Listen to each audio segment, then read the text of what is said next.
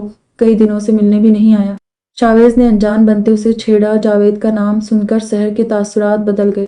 وہ نظریں جھکا کر گود میں رکھے بند کتاب کو دیکھنے لگی۔ اس کی دھڑکن تیز ہو گئی تھی۔ اور مجھے کیا پتا کہاں ہے؟ تم خود پوچھ لو ان سے۔ سحر نے جھجکتے ہوئے جواب دیا۔ شاویز شرارتی انداز میں آبرو اچکا کر مسکرایا۔ ان سے اس نے دونوں لفظوں پر زور دیتے ہوئے کہا تو سحر چھنپ سی گئی، ہڑبڑا کر اٹھی اور باہر جانے لگی۔ اور میں دیکھتی ہوں یہ عارفہ کہاں رہ گئی۔ یہ تیزی سے کہتے ہوئے وہ شاویز سے نظریں ملائے بغیر گھنٹی کا بٹن اس کے پہلو میں رکھ کر دروازے کے پار نکل گئی۔ شاویز اس کے شرمانے کے انداز سے مسرور ہوتا واپس اپنے کام کے جانب متوجہ ہو گیا۔ 4 ماہ تک سب کی بھرپور دیکھ بھال سے شاویز پوری طرح ٹھیک ہو چکا تھا۔ اس نے جاب پر جانا بھی بحال کر دیا تھا اور اس کے فوجیوں جیسے 1 انچ جتنے چھوٹے بال بھی اگائے تھے۔ ایک دن عارفہ اور سحر ماسٹرز کے فرسٹ سیمسٹر کے آخری پیپر سے گھر لیٹی تو لاؤنج میں چہل پہل کی آوازیں آتی سنائی دی اور دونوں نے تعجب سے ایک دوسرے کو دیکھا۔ بظاہر عارفہ خود کو انجان دکھاتے ہوئے سحر کے پیچھے چلنے لگی۔ سحر حیرت بھری نظروں سے لاؤنج میں داخل ہوئی تو ایک دم رابعہ اس کے سامنے آ گئی۔ سرپرائز! رابعہ نے چہکتے ہوئے کہا۔ سحر رابعہ کو دیکھ کر شاک سی ہو گئی اور خوش دلی سے اسے گلے سے لگایا۔ رابعہ کیسی ہو؟ سحر نے خوشگوار حیرت سے اسے سرتا پیر دیکھا۔ اور میں ٹھیک ہوں، تم کیسی ہو؟ رابعہ گرم جوشی سے اپنا احوال بتاتے ہوئے عارفہ سے ملنے لگی۔ اور میں تو تم سے ناراض ہوں، میرے بھائی کی شادی میں کیوں نہیں آئی؟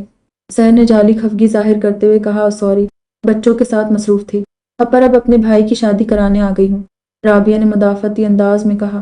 بھائی کی شادی کا لفظ سن کر سحر کی مسکراہٹ سمٹ گئی۔ اس نے کنکھیوں سے جاوید کو دیکھا۔ وہ دوسرے جانب رخ موڑے بیٹھا شاویز اور سائم سے گفتگو کر رہا تھا۔ وہ لب جاوید بھائی کی شادی؟ عارفہ نے شرارتی انداز میں سحر کو دیکھتے ہوئے رابعہ کا جملہ دہرایا۔ اور نہیں تو کیا، میں بھائی سے 3 سال چھوٹی ہوں، پھر بھی شادی ہو گئی ہے، 2 بچے بھی ہیں، اور یہ ابھی تک سنگل بیٹھے ہیں۔ اب تو اچھے خاصے سیٹل بھی ہو گئے ہیں۔ اس دفعہ میں آئی ہوں تو شادی کرا کر ہی جاؤں گی ان کی۔ رابعہ سحر کا ہاتھ تھام کر اسے اپنے ساتھ لے سب کے بیچ لائی۔ سحر اور عارفہ نے سب کو سلام کیا اور حال احوال دریافت کیا۔ سحر تم بھی دیکھو، پر انکل آنٹی نے جاوید کے لیے کچھ لڑکیاں پسند کر رکھی ہے، ہم سب ان میں سے ایک لڑکی فائنل کرنے کے بابت ہی اختہ ہوئے ہیں۔ شاویز نے سنجیدہ انداز میں ارسلان انکل اور تہمینہ آنٹی کی طرف اشارہ کرتے ہوئے اسے مخاطب کیا، مگر سحر کے مانو دل پر انگارے برسنے لگے۔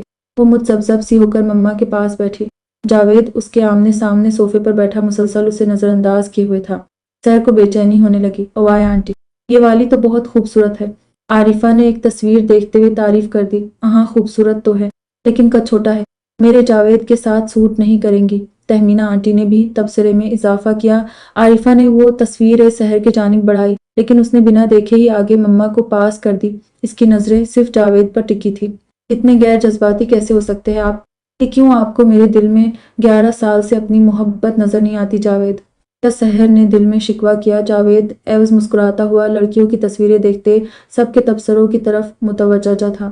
آنٹی مجھے تو ہمارے جاوید کے لیے یہ لڑکی بہت اچھی لگی ہے، قد بھی اچھا ہے، جوڑی اچھی لگے گی ساتھ میں۔ شاویز کی باتیں سحر کے دل پر جلے پور نمک چھڑکنے کے مانند کام کر رہی تھی۔ اس کے اضطراب میں اضافہ ہونے لگا اور دکھائے۔ عارفہ نے آگے ہو کر تجسس سے تصویر لینے ہاتھ آگے کیا۔ سحر نے مایوسی سے عارفہ کو دیکھا اور یہ بھی رنگ بدل گئی۔ اسے تو میری محبت کا پتہ ہے۔ اسے مایوسی ہوئی۔ یہاں تو سب میری محبت کا جنازہ نکالنے میں لگے ہیں۔ سحر نے تب کر سوچا اور معذرت کرتی وہاں سے اٹھنے لگی۔ تہمینہ آنٹی نے پکارا تو سحر اٹھتے اٹھتے واپس بیٹھ گئی۔ وہ اٹھ کر اس کے پاس آئی اور اس کے گرد بازو مائل کیا۔ اور مجھے تو ہمارے جاوید کے لیے یہ لڑکی بہت پسند ہے۔ پیش کیوں جی؟ انہوں نے سحر پر تبصرہ کرتے ہوئے اپنے میاں کو مخاطب کیا۔ ہاں بھائی، یہ تو مجھے بھی پسند ہے۔ ارسلان صاحب نے بیگم کے ہاں میں ہاں ملائی۔ سحر کے تاثرات بدل گئے۔ وہ تعجب سے انہیں دیکھنے لگی۔ اس لڑکی پر تو مجھے بھی کوئی اعتراض نہیں ہے۔ رابعہ نے خوشی سے اپنے حصے کا اضافہ کیا۔ سحر کا دل دھڑکنے لگا، اسے ماحول تجسس بھرا لگنے لگا۔ کیوں جاوید، تو تمہارا کیا خیال ہے؟ تہمینہ آنٹی نے جاوید کو مخاطب کیا۔ کب سے جا کر اب جاوید نے سحر کی طرف دیکھا۔ اس کی نظروں سے سحر بلش کرنے لگی۔ جاوید نے کچھ کہنے کے بجائے آنکھوں کے اشارے سے اپنے والدین کو حامی بھری۔ وہ دلاور صاحب، یا پھر آپ اپنی بیٹی ہمیں دینے کے لیے تیار ہے کیا؟ ارسلان صاحب کہتے ہوئے صوفے پر سے اٹھ گئے۔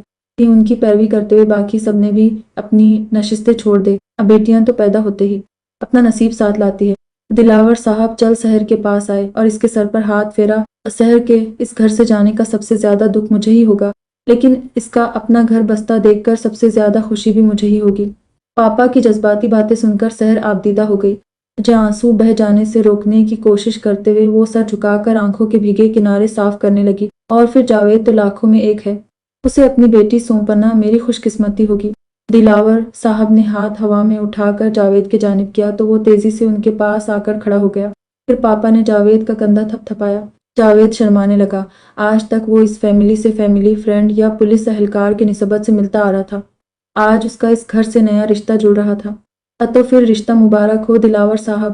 ارسلان صاحب آگے آئے اور دلاور صاحب کے گلے ملے۔ تب وہی دوسری جانب عابدہ بیگم اور تہمینہ بیگم بھی آگوش گیر ہو کر مبارکباد پیش کرنے لگی۔ رابعہ اور عارفہ سحر کو شرماتے مسکراتی دیکھنے لگی اور آنکھ مار کر مبارکباد پیش کی۔ شاویز سب کے درمیان آیا اور ہاتھ ہوا میں بلند کر کے اعلانیہ صورت کنکارا۔ تو پھر جھٹپٹ ایک چھوٹی سی منگی بھی کروا دیں۔ اس نے شرارت بھری دلچسپی سے کہا۔ سحر تو گڑبڑا گئی، لیکن باقی سب خوشی سے چہک اٹھے۔ عارفہ سحر کو منگنی کے لحاظ سے تیار کرنے اپنے ساتھ کمرے میں لے گئی۔ عابدہ بیگم رسم کی تیاریاں کرنے لگی۔ رابعہ ان کا ہاتھ بٹانے کچن میں چلی گئی اور باقی سب اپنے نشستوں پر بیٹھ گئے۔ تھوڑی دیر بعد شاویز دروازے پر دستک دے کر اندر داخل ہوا۔ سحر سفید کشیدہ کاری کی قمیض اور چوڑیدار پاجامہ پہنے، ہلکا سا میک اپ کیے، بالوں کا جوڑا بنائے، ہاتھوں میں چوڑیاں پہنے، سر پر سرخ رنگ کا دوپٹہ ٹکائے دلکش اور حسین لگ رہی تھی۔ شاویز اسے سراہتے ہوئے قریب آیا، لیکن سر کے تاثرات سپاٹ تھے۔ تمہیں کیا لگا؟ سرپرائز منگنی کروانا صرف تمہیں آتا ہے؟ میں نے کہا تھا نا، سب کر لی تو سسٹر، میری باری ابھی رہتی ہے۔ کیوں پھنسا دیا نا؟ شاویز نے شرارتی انداز میں آبرو اچکا کر جتایا۔ سحر کے پیشانی پر بل نمودار ہوئے۔ ویسے اگر تمہیں جاوید نہیں پسند تو مجھے بتا دو، میں یہ منگنی رکوا دوں گا، اس نے سحر کے گرد چکر کاٹتے ہوئے کہا۔ اب کیا کر لو گے؟ پاپا کے فیصلے کے خلاف جاؤ گے؟ سحر نے سینے پر ہاتھ باندھتے ہوئے کہا۔ اہم نہیں، وہ تو نہیں کر سکتا، پر ہاں تمہارا کہیں اور رشتہ ہونے تک جاوید کو غائب کرا دوں گا۔ گھومتے ہوئے شاویز سحر کے بالکل سامنے آ گیا۔ عارفہ کچھ فاصلے پر کھڑی ان بھائی بہن کی نوک جھوک سے مسرور ہو رہی تھی۔ ہیلو مسٹر، خبردار میرے جاوید کو کچھ کیا تو سحر نے انگلی اٹھا کر سختی سے تنبیہ کرتے ہوئے کہا۔ شاویز کے آبرو پھیل گئے۔ میرے جاوید، اس نے اپنے مخصوص انداز میں ہلکا سا جھک کر کمر پر ہاتھ باندھ کر سحر کے الفاظ دہرائے۔ سحر کو احساس ندامت ہوا تو نظریں جھکا گئی۔ عارفہ ہنستے ہوئے آگے آئی اور شاویز کے کندھے پر کوہنی رکھی امائی۔ ڈیئر ہسبینڈ، آپ نے ان محترمہ کو پھنسایا نہیں ہے، بلکہ ان کا کام آسان کر دیا۔ پچھلے 11 سال سے یہ اس انتظار میں تھی کہ کب جاوید کو اس کی محبت کا احساس ہوگا اور وہ اسے پروپوز کرے گا۔ عارفہ نے سحر کا راز افشاں کرتے ہوئے بتایا۔ سحر دانت پیستے ہوئے اسے آنکھیں دکھانے لگی۔ جانتا ہوں، ہمیشہ خوش رہنا۔ شاویز نے معصومیت سے سحر کے رخسار پر ہاتھ رکھ کر دعا دی۔ اور ویسے تو جاوید بہت سمجھدار ہے، لیکن کبھی اگر تنگ کیا تو ڈائریکٹ مجھے آ کر بتانا، تب تو اسے لازمی غائب کرا دوں گا۔ شاویز نے ہنستے ہوئے مزید شرارت کی۔ کیا سحر آنکھوں پر ہاتھ رکھ کر شرماتے ہوئے ہنسنے لگی۔ تبھی عابدہ بیگم کمرے کے اندر داخل ہوئی۔ سحر، اتنا وقت لگا رہی ہو، چلو جلدی کرو، سب انتظار کر رہے۔ انہوں نے مصروف انداز میں پوچھا۔ پھر سحور کو اتنا پیارا تیار ہوئے دیکھ کر وہ اس کے قریب آئی، ترتا پیروں سے دیکھا۔ ان کے دل کی بیٹی کو دلہن بنے دیکھنے کی آس پوری ہوتے پا کر ان کا دل بھرا گیا۔ مما نے مضبوطی سے سحر کو خود سے لگایا۔ ماشاء اللہ میری پیاری بچی، مما نے اس کی تعریف کر دی۔ پھر ایک خیال آنے سے وہ تیزی سے شاویز کی جانب متوجہ ہوا۔ جاوید کی انگوٹھی رسم کرنے کی اہم چیز بھولنے پر وہ بوکھلا گئی تھی۔ مما، رنگ میرے پاس ہے، میں ابھی لایا۔ شاویز نے ان کے بازو پر ہاتھ رکھ کر تسلی دی اور کمرے سے باہر نکل گیا۔ شاویز نے ہیرے جیسا لڑکا چنا ہے ہماری شہزادی کے لیے۔ عابدہ بیگم نے سحر کی نظر اتارتے ہوئے جاوید کی تعریف کی، پھر عارفہ کو ہدایت دے کر باہر نکل گئی۔ مما کی بات نے سحر کو سوچ میں ڈال دیا تھا۔ اس کی پریشانی محسوس کر کے عارفہ اس کے ڈو پٹے کا پہلو ٹکاتے ہوئے ہلکے آواز میں وضاحت دینے لگی۔ شاویز نے پاپا اور مما کو تمہارے جاوید کے لیے جذبات سے آگاہ کیا۔ پھر جاوید اور ان کی فیملی کو بھی اس رشتے کے لیے شاویز نے قائل کیا۔ رابعہ کو لانے سے لے کر انجان لڑکیوں کی تصاویر دکھانے تک اور پھر آنٹی کا تمہیں انتخاب کرنے تک ساری اداکاری کی پلاننگ شاویز کی تھی۔ عارفہ نے نرمی سے اسے سچائی بتائی۔ شاویز نے ہمیں تمہیں یہ بات بتانے سے منع کیا تھا کہ یہ سب اس کا آئیڈیا ہے۔ وہ نہیں چاہتا تھا کہ تم یہ سب اس کا احسان سمجھو۔ اس کے بازو کو تھام کر عارفہ کمرے سے باہر بڑھنے لگی۔ اس سحر کے دل میں شاویز کے لیے محبت اور احترام میں مزید اضافہ ہو رہا تھا۔ دروازے کے پار سب سے پہلے سحر کو شاویز دکھا۔ وہ آنکھوں میں محبت، عزت، اپنائیت، مشکور ہونے کے ملے جلے تاثرات سے اسے دیکھنے لگی۔ تمہارے خواہش پوری کرنے کے لیے مجھے تھینکس بعد میں کہہ دینا۔ شاویز سحر کے دیکھنے کا انداز سمجھ گیا تھا۔ سحر نے ہنا کرتے سر کو جنبش دیتے ہوئے رخ پھیر لیا اور لاؤنج کی طرف روانہ ہو گئی۔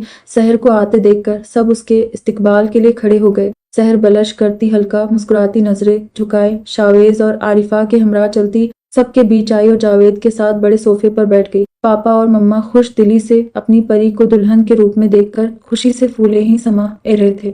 تہمینہ آنٹی نے جاوید کو سحر کو انگوٹھی پہنانے کے لیے دی۔ جاوید نے مستحکم بھرے انداز میں سحر کا ہاتھ تھامنے اپنا ہاتھ بڑھایا۔ سحر نے متذبذب سی ہو کر اپنا ہاتھ آگے کیا۔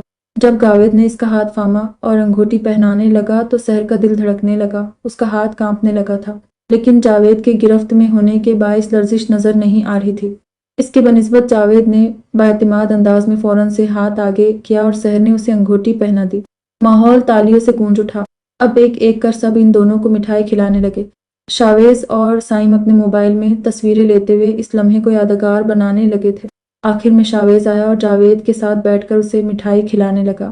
آدھا گلاب جامن اسے کھلا کر اس نے بقیہ حصہ اپنے منہ میں ڈالا۔ سنا ہے دلہے کا جھوٹا کھانے سے جلدی شادی ہو جاتی ہے۔ اس کی شرارت بھری نظریں دوسرے سائڈ پر کھڑی عارفہ پر مرکوز تھی۔ عارفہ سپاٹ تاثرات بنائے شاویز کو گھورنے لگی۔ تو کیا آپ کا دوسری شادی کرنے کا ارادہ ہے جناب؟ جاوید نے اس کے اشارے کی تصحیح کرتے ہوئے اسے دیکھا۔ شاویز اسی شریر انداز میں جاوید کی جانب متوجہ ہوا۔ آئیڈیا برا بھی تو نہیں ہے۔ سحر اس گھر سے چلی جائے گی تو عارفہ اکیلی ہو جائے گی۔ اکیلے اتنا بڑا گھر کیسے سنبھالے گی؟ اچھا ہے نا اس کا ہاتھ بٹانے کوئی اور بھی ہو۔ شاویز جیسے پلاننگ کرتے ہوئے سوچ سوچ کر بول رہا تھا۔ عارفہ کو غصہ آنے لگا، وہ منہ بسورتے ہوئے وہاں سے چلی گئی۔ شاویز اور جاوید آپس میں ہنسنے لگے۔ اس سحر کو اپنی بیسٹ فرینڈ پر ایسا تبصرہ اچھا نہیں لگا۔ اس نے تنے ہوئے اعصاب سے اسے دیکھا اور ناراض کر دیا۔ نا کیا ضرورت تھی ایسا بولنے کی؟ سحر نے برا منا کر کہا۔ ایسی چھوٹی موٹی نوک جھوک سے میاں بیوی کا پیار بڑھتا ہے۔ جواب جاوید کی جانب سے ملا۔ سحر بدلے میں چپ ہو گئی۔ وہ اب تک جاوید کے ساتھ اتنا فری نہیں ہو سکی تھی کہ ایسے کھل کر بات کر سکے۔ جاوید اور ان کے گھر والوں کو رخصت کرتے وقت بھی عارفہ مسلسل شاویز کو نظر انداز کر رہی تھی۔ شاویز محجوز ہوتے ہوئے مسکراہٹ دبائے ہوئے کھڑا تھا۔ اسے عارفہ کو تنگ کرنے میں مزہ آ رہا تھا۔ کمرے میں آنے تک بھی عارفہ کا موڈ بگڑا ہوا تھا۔ وہ سارے کام مکمل کر کے آدھی رات کمرے میں آئی تو شاویز وہاں نہیں تھا۔ عارفہ حیرانگی سے آس پاس دیکھنے لگی تھی، لیکن پیچھے سے اچانک کسی نے اس کی آنکھوں پر پٹی باندھی۔ عارفہ نے ہڑبڑا کر اس کے ہاتھ پر ہاتھ رکھ کر محسوس کیا تو شاویز کو پا کر خوف زدہ نہیں ہوئی۔ شاویز نے عارفہ کی آنکھوں پر پٹی باندھ کر اسے گود میں اٹھا لیا۔ شاویز کہاں لے جا رہے ہو؟ عارفہ نے متفکر انداز میں پوچھا۔ امی ہائنے سے تھوڑا صبر رکھو، خود پتہ چل جائے گا۔ شاویز اسے گود میں اٹھائے ہی کمرے سے باہر لے آیا اور لاؤنج کو عبور کرتا ہوا اپنی کار میں بیٹھا دیا۔ عارفہ نے مسترسی ہو کر پھر سے پوچھنا چاہ پر شاویز نے ٹوک دیا۔ میرے پٹی کھولنے تک اب کچھ نہیں بولو گی؟ اس نے سخت لہجے میں ٹوکا تو عارفہ خاموش ہو گئی۔ رات کے 12 بجے عارفہ کو ایسے گھر سے نکلنا عجیب لگ رہا تھا، لیکن شوہر کی تلقین کرتے وہ چپ رہی۔ کچھ دیر مسافت کر کے ایک ہوٹل کے سامنے شاویز نے کار روکی۔